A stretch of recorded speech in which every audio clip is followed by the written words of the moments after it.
Wahoo, hey, welcome to the Bike Lab today. Alright, today is just a piece of advice. We're going to be talking about selfishness. Really not the way you think we're going to be talking about selfishness. Selfishness as in, you're not selfish enough. Now, that sounds crazy because when we look around at everybody around the world, we see a lot of selfishness. But this is where you put you when it comes to your exercise. A couple of days ago, I ran into a friend while I was down at the park. He was down there with his two little kids. And I said, wow, I haven't seen you at the gym in like months. And he says, yeah, you know what? I canceled the membership. I just hadn't been going. Canceled the membership? Yeah. I mean, we had a family membership. We reduced it down to a one-person membership because my wife couldn't go. And now I'm just not going. So I canceled the membership. So, you know, a little more talk and how you doing and all this kind of stuff.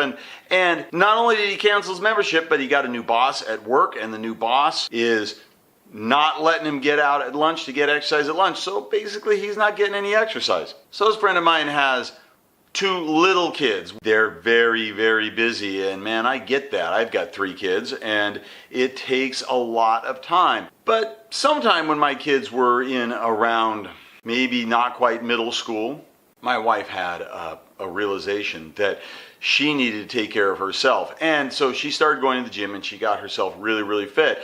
And she said she felt incredibly selfish. And I said, you know what, if you feel selfish and that makes you feel great, honey, keep doing it because that's fantastic. We're all liking this better because you're getting exercise and you feel better and you're able to be a better person. And that's what this really comes down to. You know, you ever been on an airplane?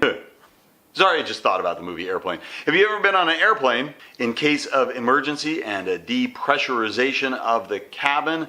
Oxygen things are going to come down.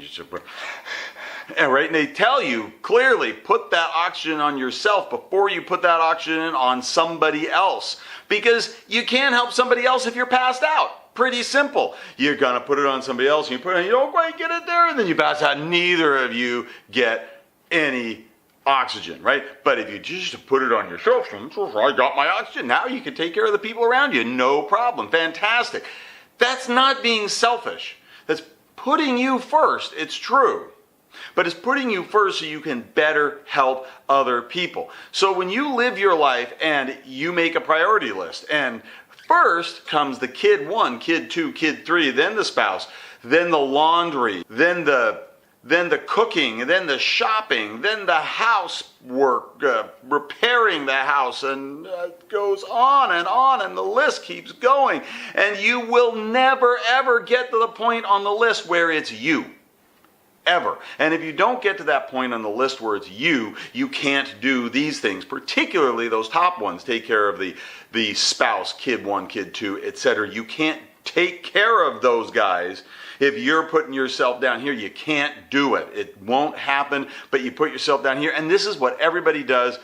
And I mean like everybody, almost everybody, put themselves way down here because this is what you're supposed to do. Take care of everybody else. And then you can't take care of everybody else. So if you want to take care of everybody else and put those guys all at the top priority, put yourself right up here at the very top spot on the list. Get your exercise, at least enough exercise that you can function, that you don't gain 50 pounds while you're in that part of your life where you're taking care of the little kids and you gain 50 pounds. Do you know what percentage of people gain that kind of weight during that part of their life while they're taking care of the little kids? Right? So, my advice, don't put yourself after the laundry. Because you are more important than the laundry. You're more important than the spoon that's sitting in the sink with a little bit of whatever on it that you don't know what it is anymore. Yeah. You're more important than those things. And you can't take care of everybody else if you don't remember that you're more important than those things. You have to get out, get your exercise, take a walk, take a bike ride, get to the gym, get your exercise, make yourself feel good. You feel good, the people around you will feel good, happy family. Who cares if the laundry is not quite completely perfect? My advice to you, Wahoo Hey, subscribe today.